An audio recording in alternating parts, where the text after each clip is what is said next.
Welcome back, and we have some more exciting episode to come. We have Brad Pinzur back with us from Cajabra, furthering the first segment's conversation about AI technology and the development and what it can do for you with implementation. And we just started crossing our conversation over into content creation and the effectiveness of that and where it has come from and where it is going, both in affordability and capability. And so, Brad, I kind of want to push back along those lines and start talking about. We've had branding experts on the show. In fact, your partner Janelle has been on here to help us with marketing and branding.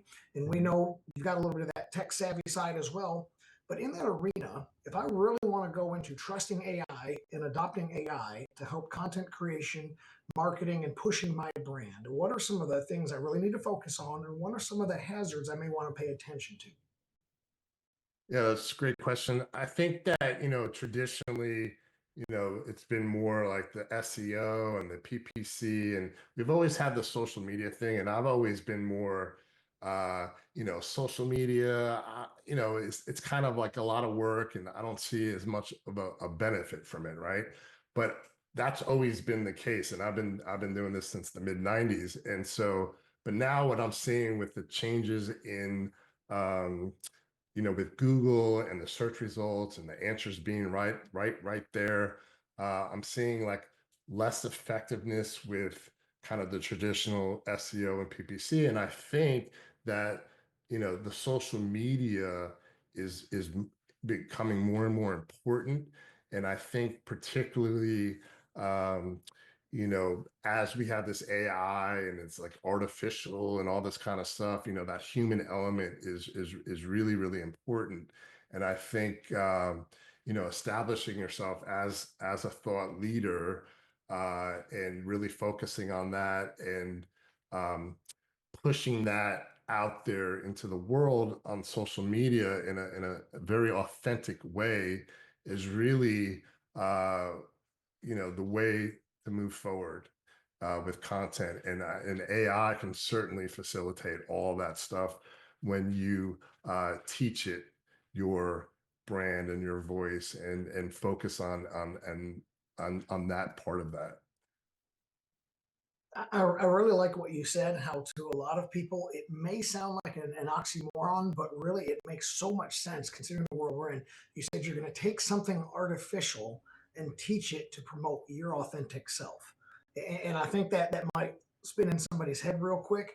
But if we realize how to leverage the tools in front of us, this is a non existing entity that doesn't have a real brain, so to speak. So it's artificial, but you can teach it to think and sound like you. And I can remember playing with ChatGTP when it first came out, and I was trying to write a speech and write a Bible lesson and things like that. And it came back and it didn't sound like me.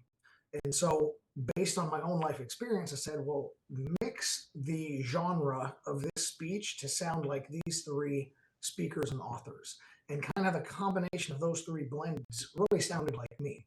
And I know what we can do is we can also put a lot more stuff into ChatGPT or various AI technologies that says, blend this, consider that, reference these materials, and then start to promote our authentic self, like you said. So I really just wanted to emphasize that to that kind of struck a chord with me the way you said that, Yeah, and I think it's just a very clever way of thinking.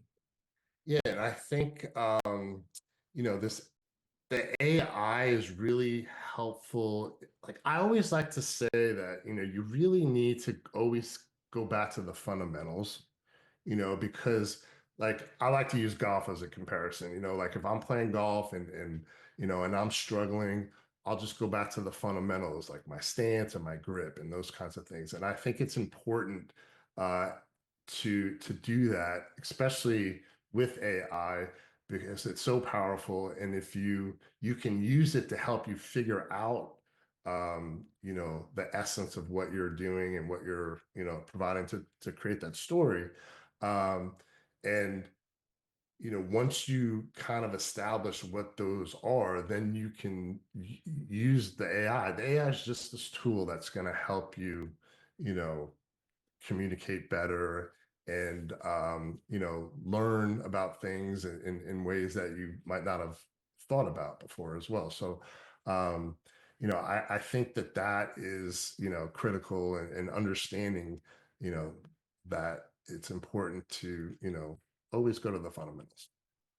I really like that a lot. And you said, thinking of things you haven't thought of before. And that kind of gets me to think about the future a little bit. I think about the future, but I can't predict the future. And so with AI coming more predominantly on scene and taking over more and more roles and more activity inside of certain industries and definitely across the board at this point, what are some ways we can use AI or use ourselves to help future proof our strategies? If I implement AI in a certain capacity or with a certain set of boundaries in the workflow, how can I future proof myself to make sure AI doesn't get too far out of bounds? I don't replace the workers that I know and love and actually need. It's going to be a pretty rapid evolution as we've seen, but business leaders need to ensure that we're staying ahead of these industry trends. Can I use AI to help me keep ahead of AI and industry trends and keep my people working proactively in my company? Yeah, I mean, there's certainly going to be tremendous change, and none of us can predict what's going to happen here. But I mean, I like to use AI to, you can ask the AI, like, give it like context and scenarios, and what are some ways that this might play out, and it gives you ideas, and then you can dig further into that. Um, I think as far as, you know, having employees that you love and the AI changing, like the roles are going to change. There's no doubt about it. I mean, but the fundamentals won't change. That's why it's important to really understand the fundamentals of your business, and then how AI can help you, do that better, more efficiently.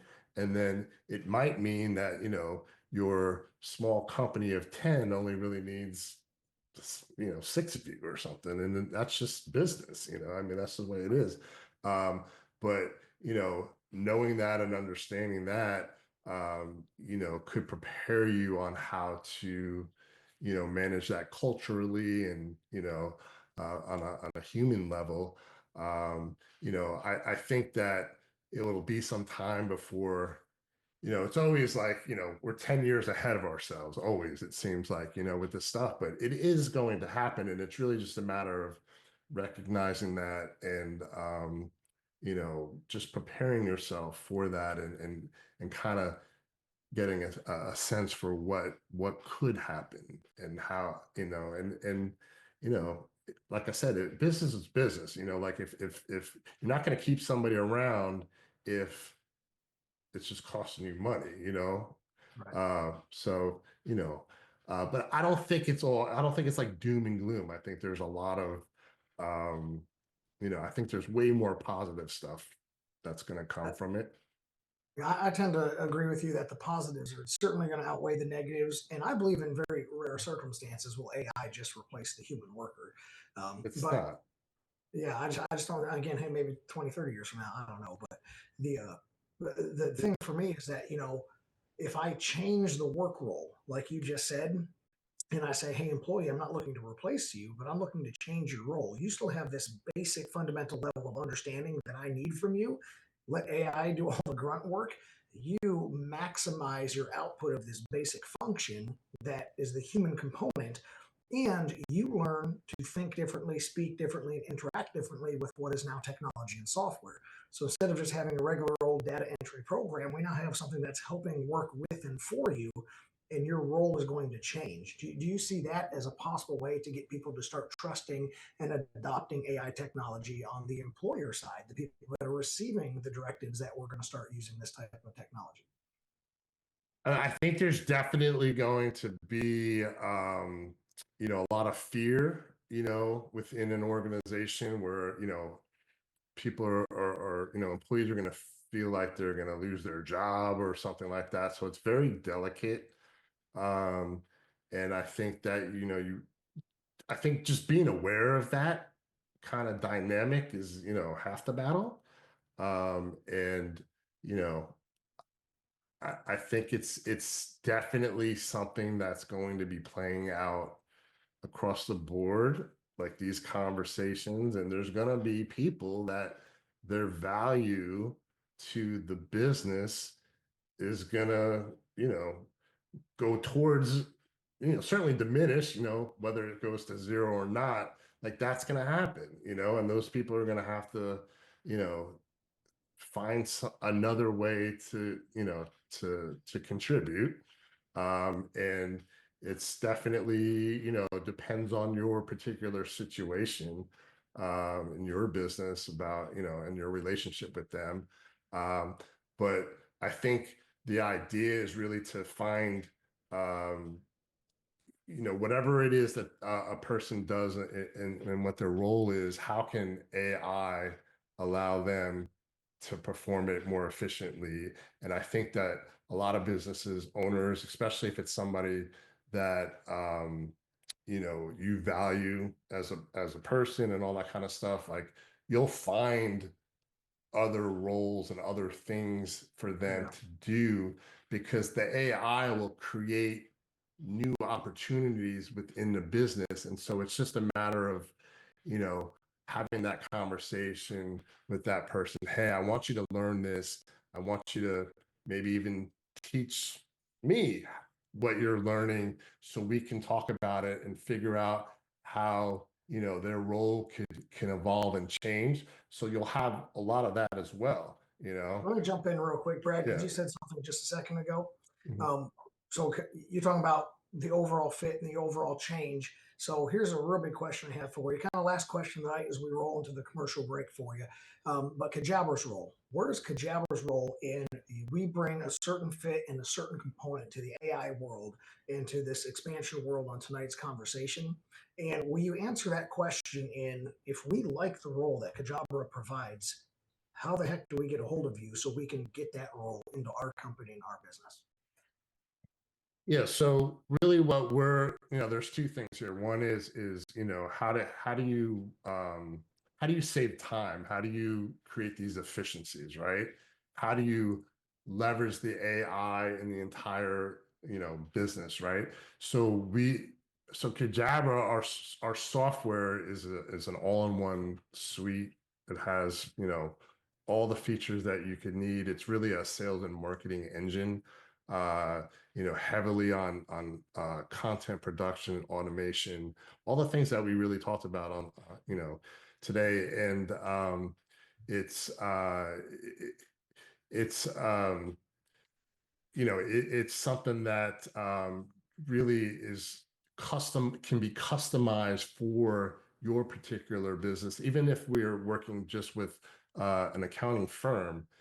Each company has its own way of doing business and all that kind of stuff, and every piece of it can be customized, can be integrated with other software.